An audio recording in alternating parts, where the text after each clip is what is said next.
How to replace a 2020 Ford Explorer. 3-button flip key remote battery. Now here's Sergeant Locksmith to show you how. Alright, let's go ahead and change the battery out on our 3-button flip key remote here. For this task you will need a flat tip screwdriver, so let's get started. First let's open it up.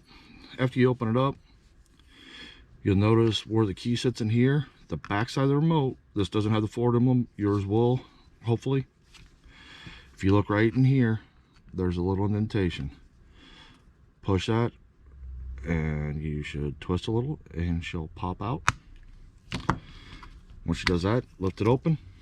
You'll notice right here, the battery needs to be pushed that way, so let's go ahead and push it and lift up. Battery came out. It's a CR2032 battery. Now when you reinstall it, positive side up, put it towards that lip again, push in, push down, take your backing on there, and there you go. You did it. Thanks again for watching.